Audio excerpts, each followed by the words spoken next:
Muy buenas tardes de nuevo. Me gustaría compartir el aspecto profético y escatológico del libro de Daniel. Creo que en esta serie sobre el gran profeta Daniel nos hubiéramos quedado sin algo sustancial si solamente hubiéramos tratado los aspectos de Daniel como persona, como creyente, su testimonio, sus pruebas, sus victorias de él y de sus amigos, sin entrar en una de las principales misiones que Dios le encomienda, que es traer una palabra profética y esclarecedora para el pueblo de Dios de todas las edades.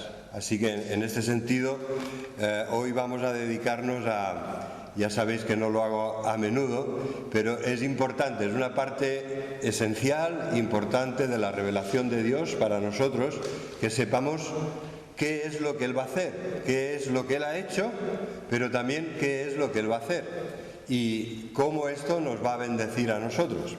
Así que vamos a centrarnos en el profeta Daniel, en el capítulo 9, especialmente, pero también en otros pasajes importantes que tiene el libro de Daniel.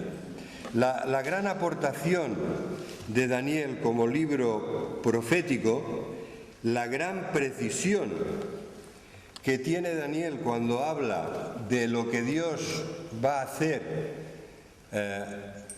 de lo que él anuncia que va a hacer y de cómo esto afecta el orden mundial político y militar de su época, ha llevado a personas estudiosas de las profecías o de la Biblia, pero con una mala actitud de fondo, que viene a decir, a ver, las personas no pueden saber con tanta antelación, con una antelación de 500 años, las personas no pueden saber cómo va a ir el desarrollo de la humanidad, ¿no? Que después de los caldeos y babilonios sucederían los medos, después los persas, después los griegos con Alejandro Magno, que murió muy joven y que dejó un imperio muy grande, pero que se dividió enseguida, se fraccionó de una forma exagerada y que se repartió primero por sus generales. Los más conocidos es Seleuco y Antíoco, ¿no? Pero eran precisamente los militares que habían conquistado con Alejandro un vasto imperio los que se repartieron las tierras. Entonces, hay personas que dicen, esto es imposible que una persona lo pueda saber con antelación, y más aún que después de los griegos, un imperio muy occidental de nuestras tierras, que es el Imperio Romano, sería el que se haría el control mundial, ¿no? Que edificaría un imperio aún más grande que estos otros que ellos conocían de primera mano, como era el babilonio o el medo-persa, ¿no? Entonces, ¿qué pasa? Estas personas empiezan a pensar y dicen, Daniel en realidad no debe ser el profeta Daniel del siglo VI antes de Cristo, sino que debe ser una persona que firma el libro con el nombre de Daniel, un seudónimo, y que en vez de hacer una profecía lo que hace es post eventum, es decir, está explicando la historia que él ya conoce que ha sucedido. Fijaros hasta qué punto, cuando una persona no va con una actitud correcta a la palabra de Dios y está cargado con los prejuicios antisobrenaturales, nada sobrenatural es verdad, con prejuicios que tienen que ver con la teoría de la evolución aplicada a la palabra de Dios. ¿Cómo se aplica la teoría de la evolución a la palabra de Dios?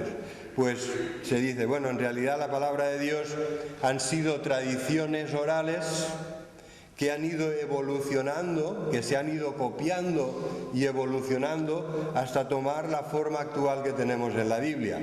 Pero en realidad no debe ser Daniel, porque es imposible que profetice tan detalladamente. Es post eventum, ¿no?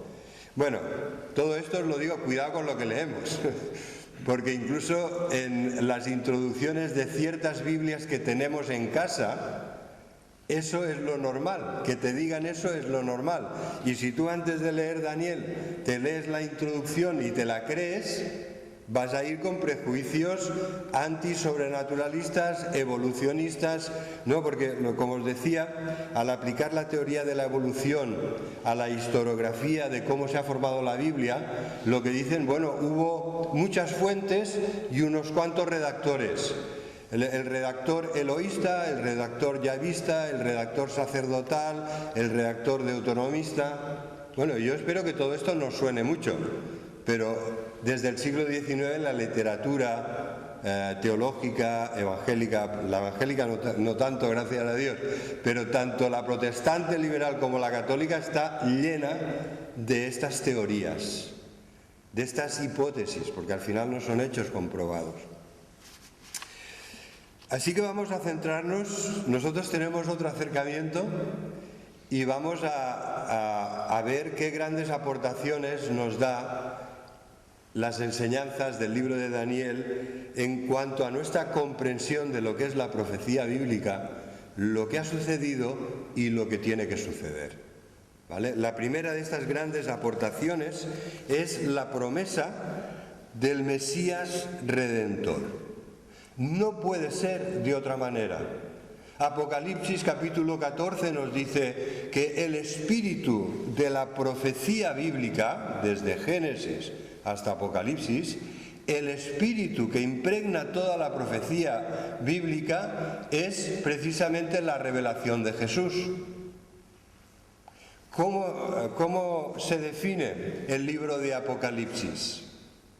¿Cómo empieza?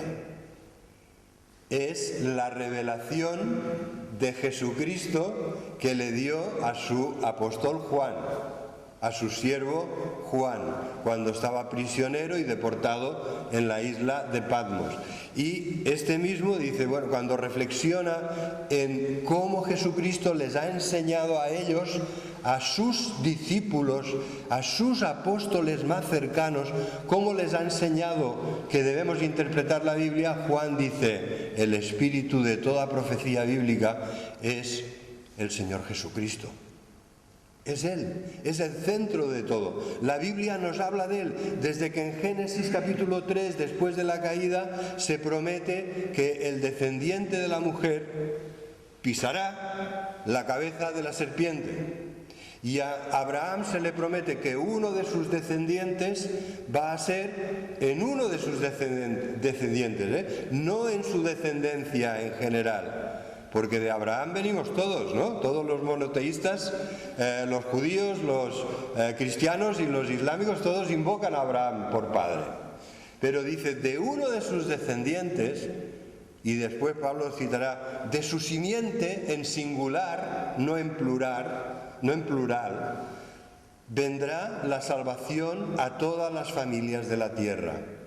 En él, en este descendiente, serán benditas todas las familias de la tierra. Y así podríamos ver cómo la profecía centrada en la persona del Mesías prometido, del Salvador anunciado, cómo en su obra de redención a nuestro favor, para nuestra salvación, que esto es el hilo conductor de la Biblia y que esto es la esencia de su mensaje. ¿Vale? Cuando Jesucristo resucita después de la crucifixión y habla con sus incrédulos apóstoles, que no se lo acaban de creer, que Tomás tiene incluso que tocar, ¿vale? Si no lo veo, si no lo toco, si no pongo mi mano en su costado, si no pongo mis dedos en sus agujeros de las manos, no creeré.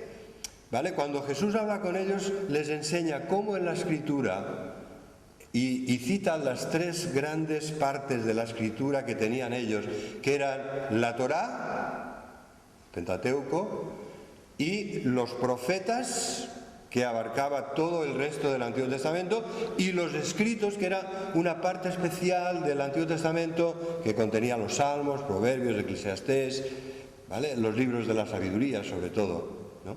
Y entonces dice Jesús, les mostró cómo en todo el Antiguo Testamento se hablaba de Él, se anunciaban de antemano los sufrimientos que iba a tener que padecer para salvarnos y las glorias que vendrían después de ellos. ¿Vale? Así que no nos hemos de extrañar si Daniel no hace escatología ficción y lo que hace es hablarnos de Jesús, de su obra y de su maravillosa redención para nuestra salvación eterna. ¿Vale? De Daniel se habrán escrito montañas de páginas. De la última semana de las 70 semanas de Daniel, ¿no? Algunos piensan que han pasado entre la semana 69 y esta, ¿no? Y la última que esperamos, la semana del anticristo, la gran tribulación, de la segunda venida de Jesús, han pasado 2000 años. A ver si lo veis en el texto, de que hay alguna pequeña indicación que nos diga que tiene que haber un enorme paréntesis de 2000 años hasta fecha de hoy entre la semana 69 y la 70. Luego lo veremos. Pues vamos a ver esto. La primera gran aportación es la promesa del Mesías Redentor. ¿Quién es Jesús? ¿Por qué digo esto? Vamos a leer el texto. En Daniel capítulo 9 se nos dice: tienes que saber pues y entender, versículo 25, sabe pues y entiende que desde la salida de la orden para restaurar y edificar Jerusalén hasta el Mesías príncipe habrá 7 semanas y 62 semanas, y se volverá a edificar la plaza y el muro en tiempos angustiosos. Después de las 62 semanas se quitará la vida al Mesías. Bueno, esto sabemos exactamente históricamente en qué fecha estamos hablando, ¿no? ¿Cuándo se quitó la vida al Mesías? Pues estamos hablando del año 30 de nuestra era, ¿no? 30 y algo. Después de las 62 semanas se quitará la vida al Mesías, mas no por sí. El pueblo de un príncipe que ha de venir destruirá la ciudad y el santuario, y su fin será con inundación, devastación. Hasta el fin de la guerra durarán las devastaciones. Y por otra semana confirmará el pacto con muchos. A la mitad de la semana hará cesar el sacrificio y la ofrenda, y después, con la muchedumbre de las abominaciones, vendrá el desolador hasta que venga la consumación y lo que está determinado se derrame sobre el desolador.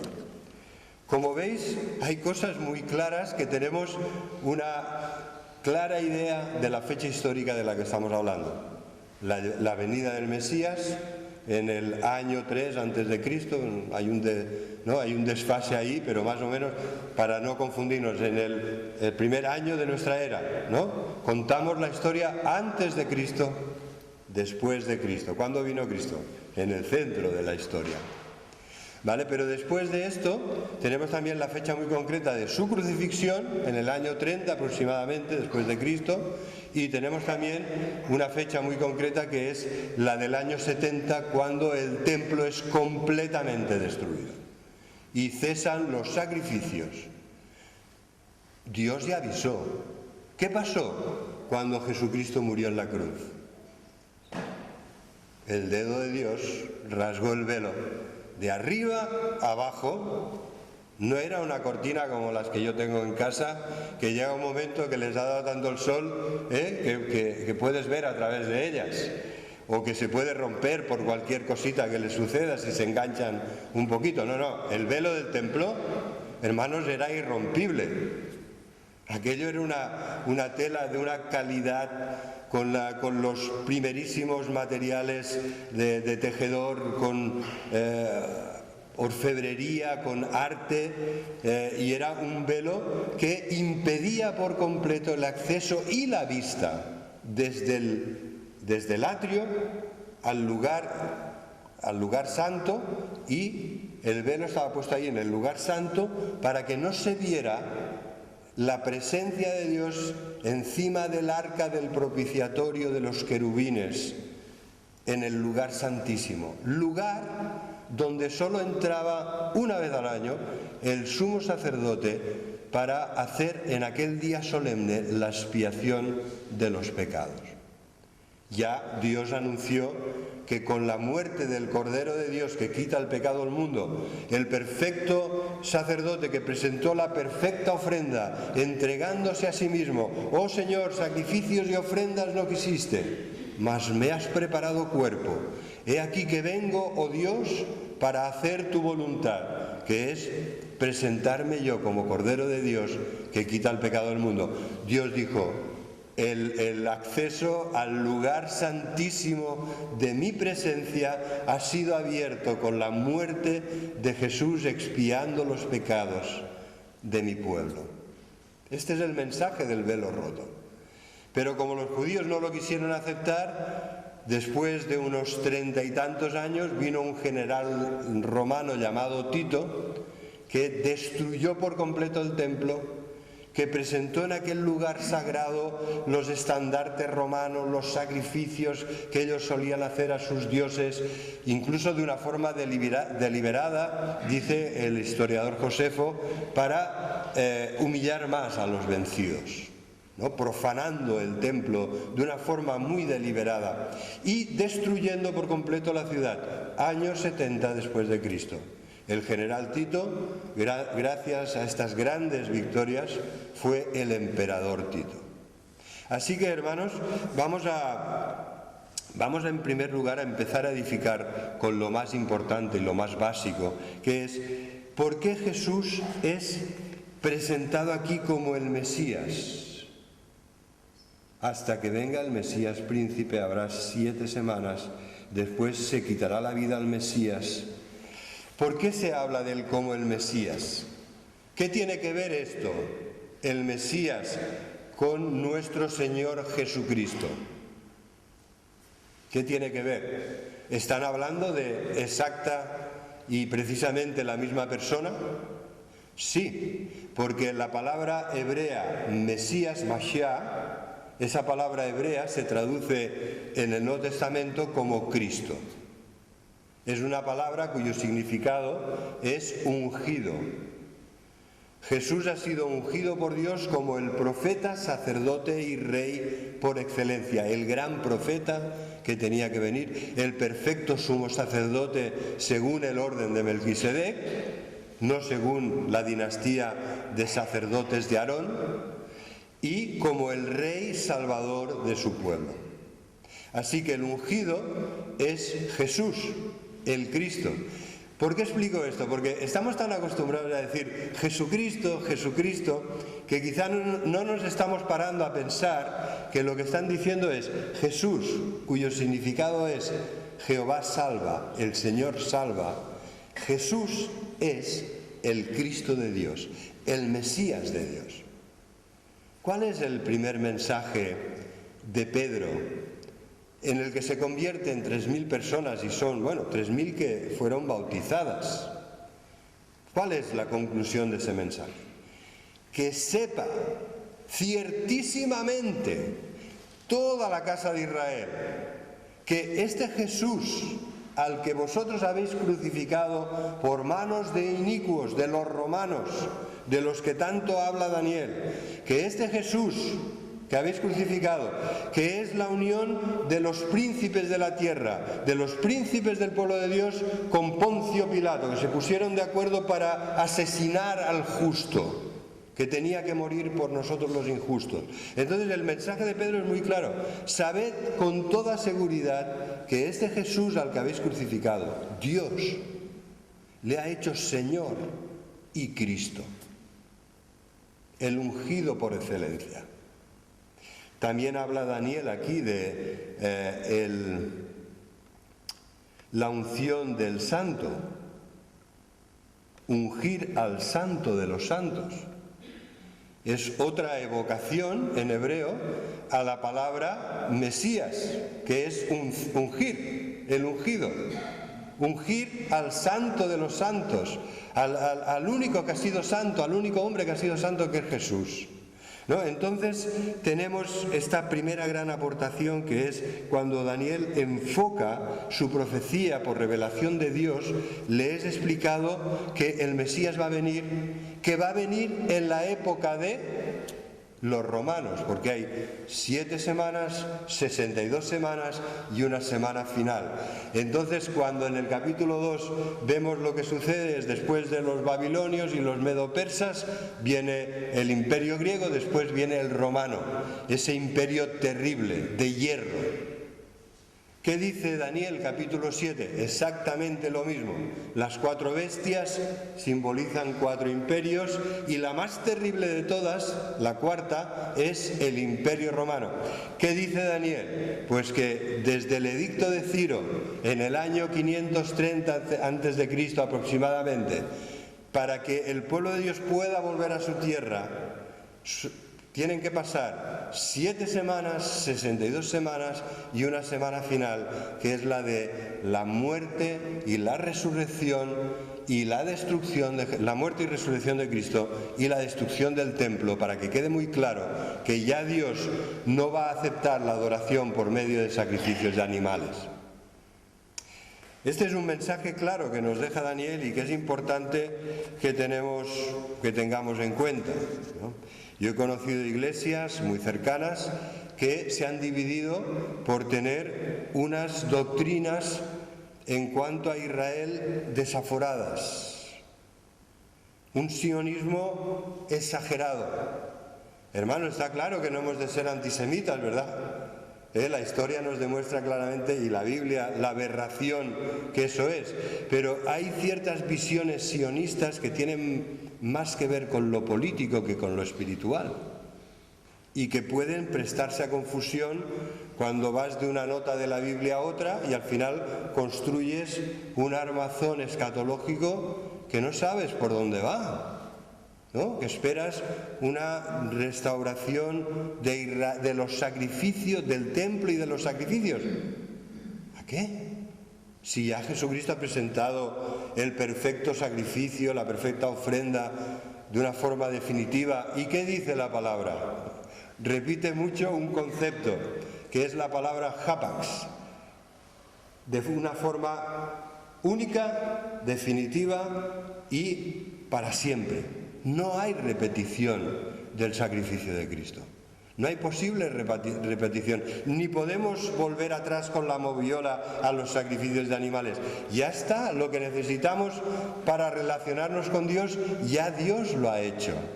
Y es definitivo, es maravilloso, es plenamente suficiente para todo ser humano, para siempre, para todas las edades. ¿Vale? Así que, hermanos, la misión del Mesías, esto es lo que nos dice aquí el profeta Daniel. Vamos a ver. 70 semanas están determinadas sobre tu pueblo y sobre tu santa ciudad para terminar la prevaricación, poner fin al pecado, expiar la iniquidad. ¿Vale? Está hablando de cosas que Dios debe quitar porque son muy negativas, cosas que Dios debe erradicar porque son las cosas que nos hunden. En primer lugar, terminar la prevaricación. La prevaricación es aquella persona que delinque con toda conciencia, comete crímenes y delitos. En el caso nuestro, es la persona que, conociendo la palabra de Dios y la santa voluntad de Dios expresada en su ley, aún conociéndola, hace lo contrario, la transgrede, la pisotea, vive su vida a su manera. ¿Por qué el pueblo de Dios, del que forma parte Daniel, está en esa situación de deportados, prisioneros, esclavizados, han tenido que vivir un infierno, han destruido su país, su ciudad, han matado a las familias? ¿Por qué? A causa de la prevaricación. Porque el pueblo de Dios le dio la espalda y empezó a pecar en contra de Dios, aún sabiendo que eso traería gravísimas consecuencias. Así que, para quitar la prevaricación, terminar con ella, para poner fin al pecado y expiar la iniquidad. Para esto viene el Mesías. Esta es la misión de Jesús. Tiene que solucionar el gran problema que tenemos el ser humano. Hermanos, cuando tenemos una enfermedad que nos produce muchos problemas, mucho dolor, muchas molestias, ¿en qué pensamos? Estamos orando a Dios: Señor, ten misericordia de mí, quítame esta enfermedad que me está haciendo sufrir tanto. ¿En qué pensamos? Que seguramente esos dolores tienen una causa y que deberíamos poder sanar esa causa que nos produce los dolores y toda la sintomatología que padecemos. Pues bueno, aquí está hablando de esto, pero en un plano espiritual. El pecado es la raíz de todos los males. El pecado es el que trae todas estas terribles consecuencias para el ser humano. Y Jesucristo vino a poner fin al pecado. Jesucristo vino a curar la terrible enfermedad del pecado.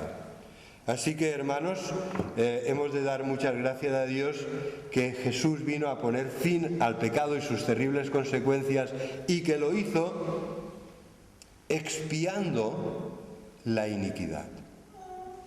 ¿Vale? La iniquidad es lo contrario de la justicia y la equidad.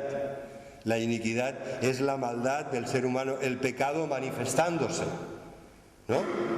Conduciendo deprisa para llegar a la prevaricación. Entonces, cuando Jesús viene, en primer lugar tiene que solucionar estas cosas terribles que nos matan, porque la paga del pecado es muerte, porque el que peca esclavo es del pecado, y este pecado del que es esclavo traerá muerte a su vida, traerá ruptura, división, muerte, enfermedad, peleas.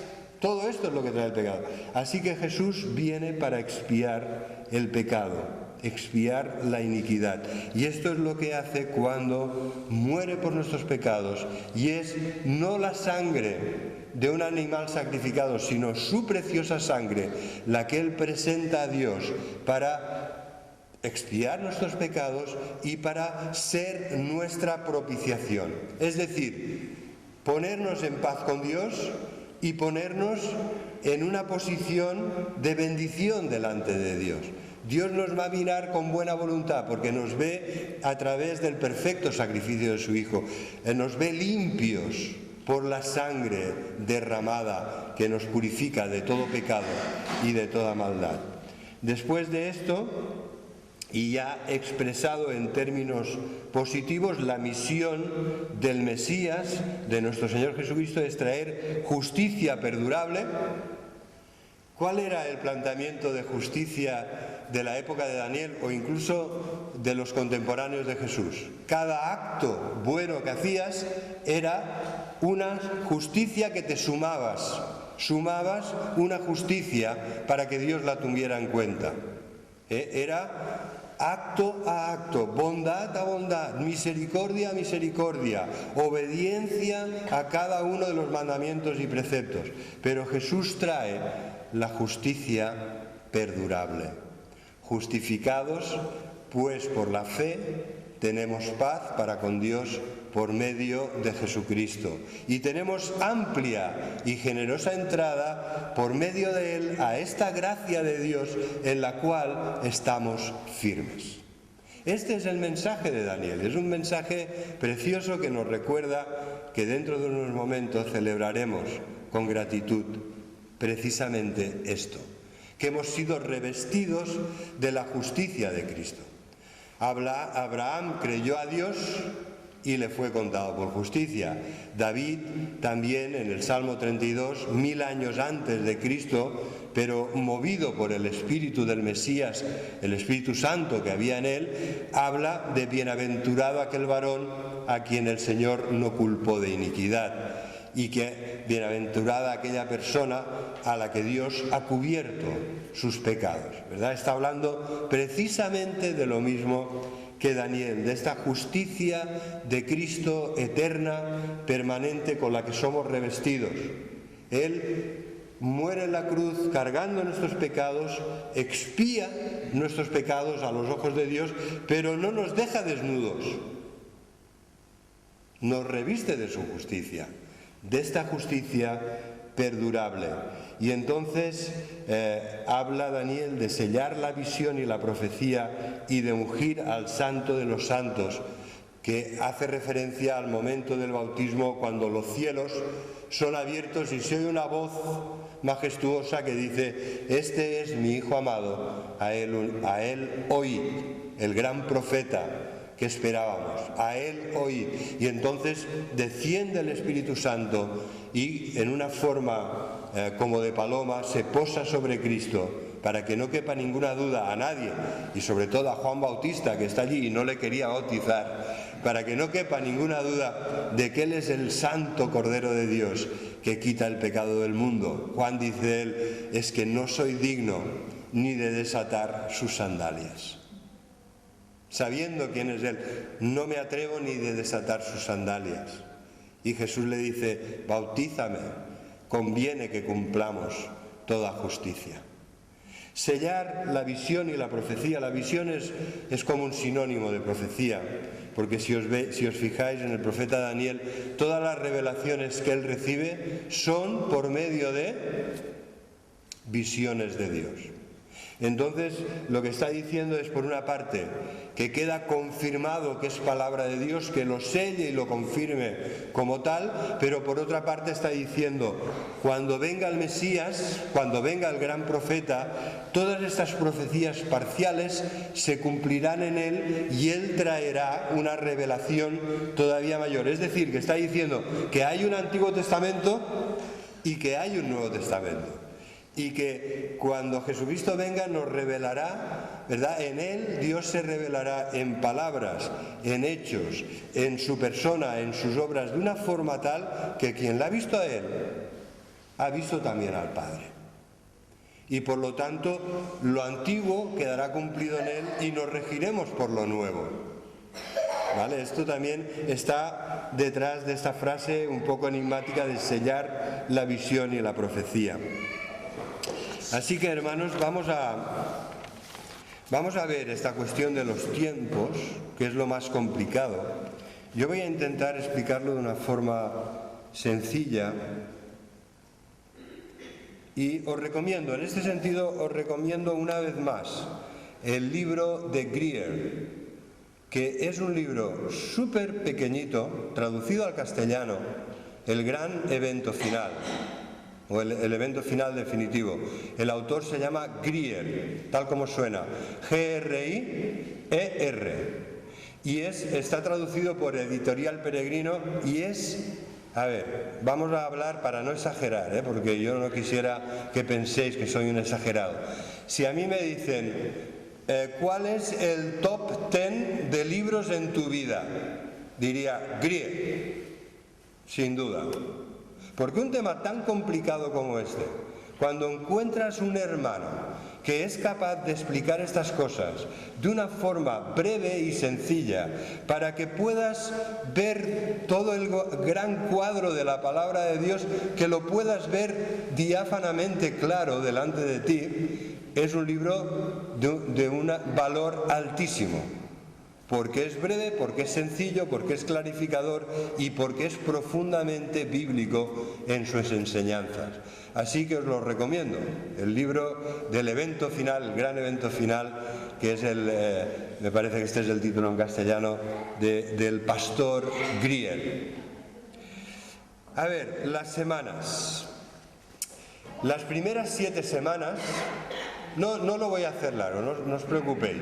Las primeras 7 semanas tienen que ver desde el edicto de Ciro, el año 530 a.C. aproximadamente, hasta la restauración de la ciudad, la muralla. En primer lugar, ¿qué se restaura? El templo, con Zorobabel. Zorobabel guía un gran grupo de judíos que vuelven, de israelitas, porque estaba la tribu de Judá y otras, que vuelven a su tierra y entonces restauran lo primero el templo. Mensaje del profeta Ageo. A ver, ¿cómo es que vosotros ya estáis viviendo en casas artesonadas y mi templo está derruido? ¿Cómo es esto? ¿Verdad? Y entonces edifican el templo, lo primero. Lo reconstruyen, un templo mucho más humilde que el de Salomón, pero ya está reconstruido. Después viene Esdras con otro grupo. Era un largo y peligroso viaje desde Babilonia, desde las tierras de la deportación hasta la tierra prometida, hasta Palestina. Vuelven con Esdras, otro grupo no tan numeroso como el del principio, y después vuelve otro grupo con Nehemías, que son los que restauran la ciudad y la muralla. Primeras 7 semanas, primer 7 de 7. A ver si nos acordamos de las tablas. Claro que sí, porque nosotros las aprendimos a sangre y fuego, ¿verdad? 7 por 7, 49. Desde Zorobabel a Nehemías, unos 50 años. Las siguientes 62 semanas, estamos hablando de un periodo mucho más largo. 62 7. Bueno, tampoco es tan difícil. Venga, vamos a hacer la multiplicación. 7 por 6, 42. 7 por 2, 14. 434 años. Nos vamos más o menos desde los finales del ministerio de Nehemías, nos vamos hasta la época de Jesucristo. Estamos abarcando todo el periodo en el que hay el silencio de Dios. ¿Qué sucede en el periodo intertestamentario? No hay palabra profética. Es lo que dice Daniel aquí. Sella la visión y la profecía, que la conserven, que la confirmen, pero no va a haber muchos profetas más después de Daniel. Ya sabéis que después viene, pues eso, Ageo, Malaquías, Zacarías y Malaquías el último. Y 400 años de silencio. Y entonces la última semana es la semana de Cristo. Me gustaría leer un texto en el que... Voy a buscarlo. Me gustaría leer este breve texto. Dice, el intérprete, el especialista en profecía del Antiguo Testamento es Mauro, citado por el señor Grau, y dice, a la mitad de la última semana, es decir, unos 35 años, que es la edad aproximada del Salvador, se producirá la muerte del Mesías. Al cabo de la otra mitad, 35 años más, que completan los 70 años de la última semana, Tito, el general romano, asolará Jerusalén, produciéndose la abominación desoladora citada por Jesús en Mateo 24:15. Así que, hermanos, tenemos este panorama profético. Realmente el texto va hasta la vida de Jesucristo y de forma especial se centra en esta última semana que contiene la obra perfecta y redentora de Cristo, de expiación de nuestros pecados, pero también la confirmación de Dios por medio de la destrucción de su templo, que hasta ese momento había sido el santuario al que se debía ir. ¿Vale? Y con esto queda... No ha habido templo desde entonces, estamos hablando de casi 2000 años. No ha habido más templo. El judaísmo ha continuado, pero ya no ha habido más templo. Aunque ellos han vuelto a Jerusalén, pero ya no han pensado en volver atrás, 3000 años atrás en la historia, ¿no? O 2000 años hasta esa época. Entonces, hermanos, me gustaría que veamos, ¿no?, que al final las profecías hemos de entenderlo de la forma más sencilla y natural posible.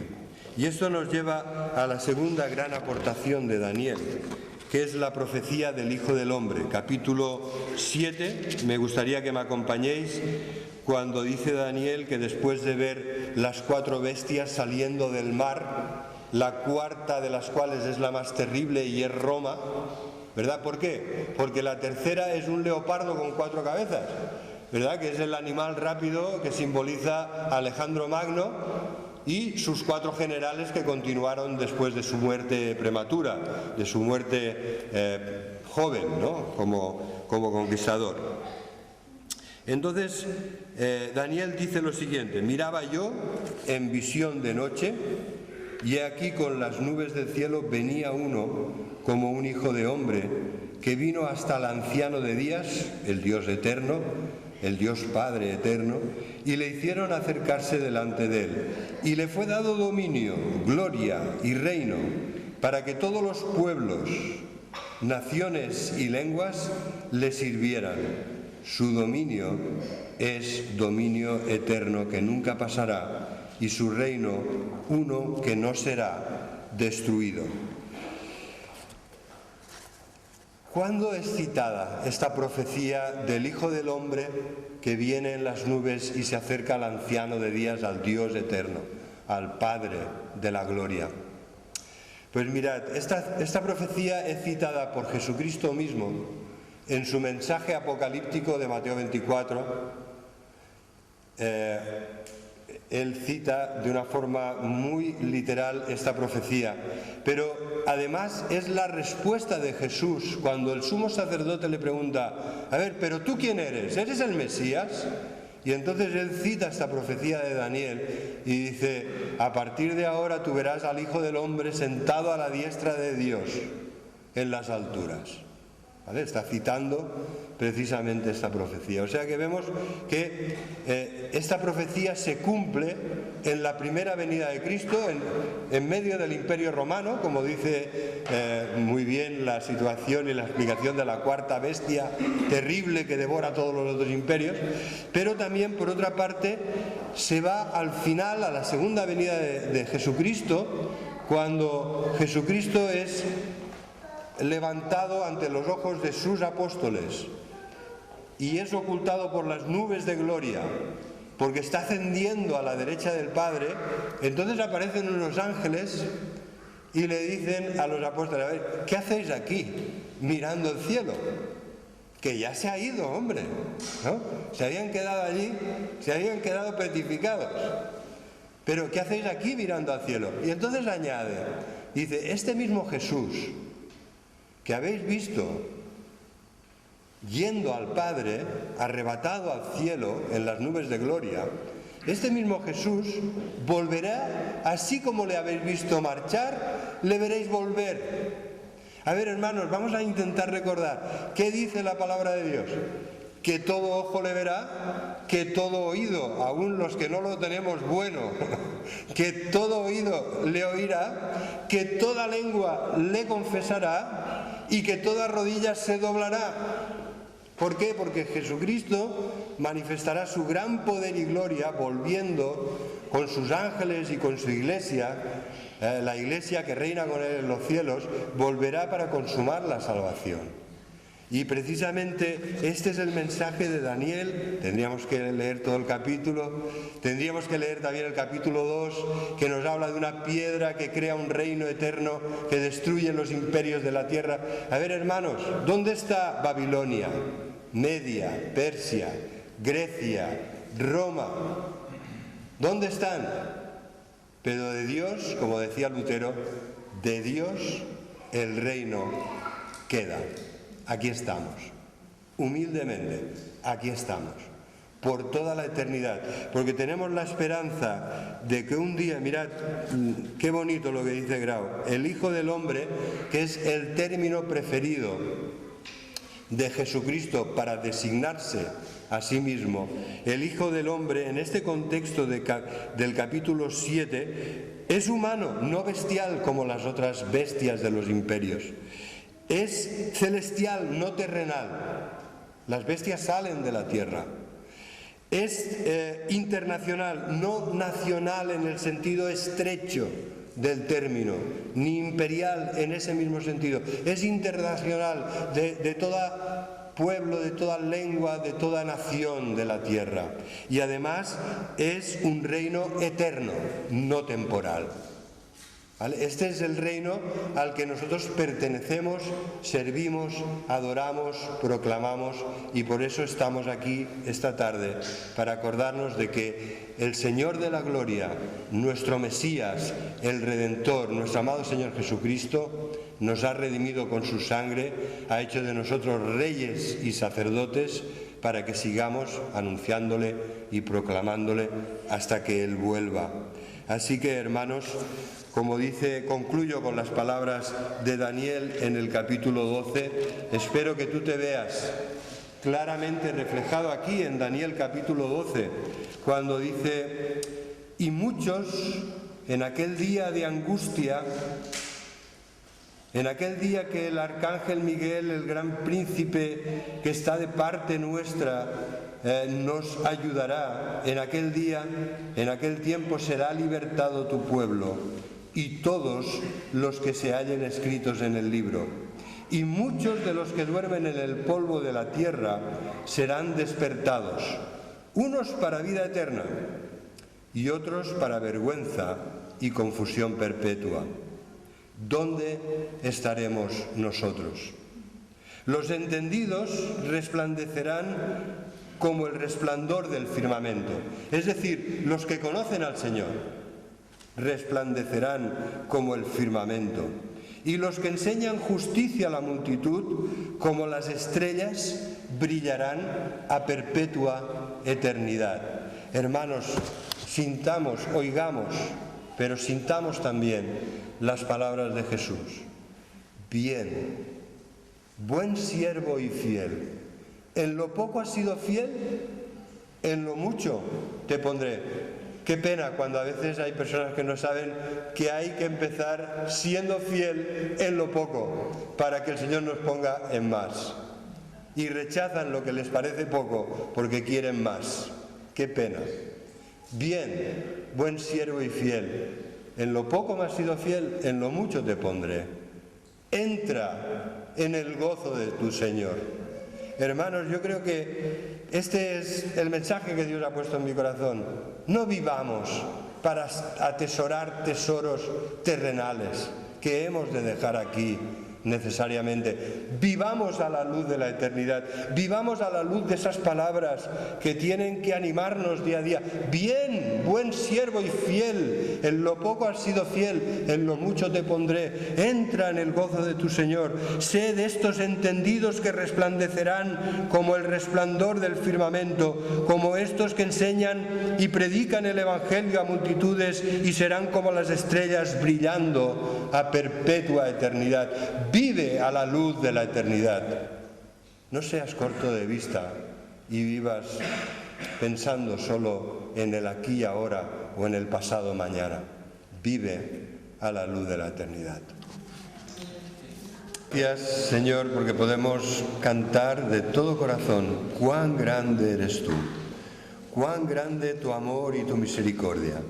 Este amor del que nada ni nadie nos puede separar, porque es en Cristo Jesús, nuestro Señor y Salvador. Señor, sabemos que tú has vencido el último enemigo y más terrible, que es la muerte, el pecado y este reino de tinieblas con su príncipe siniestro. Señor, todos tus enemigos serán puestos por estrado de tus pies y nosotros hoy de todo corazón cantamos: cuán grande eres tú, Señor. Queremos alabarte y bendecirte, encomendar nuestras vidas, nuestras familias, todas las personas que amamos, todos los que echamos de menos hoy aquí. Los encomendamos en tus preciosas manos para que tú los guardes y los bendigas con tu presencia y tu palabra. Señor, llénanos de ti, de tu amor, de tu Santo Espíritu, para que podamos ser de bendición, para que tú nos hagas una bendición para todos los que conviven con nosotros. Haznos que seamos esa luz que necesita este mundo en tinieblas, lleno de confusión, lleno de error, lleno de falsos caminos felices, cuyo fin es la muerte. Ayúdanos a ser sal y luz. En el nombre precioso de Jesús te lo pedimos. Amén. Así que, hermanos, sorbida es la muerte en victoria. ¿Dónde está, oh muerte, tu aguijón? ¿Dónde, oh sepulcro, tu victoria? Gracias sean dadas a Dios, que nos da la victoria por medio de nuestro Señor Jesucristo. Amén.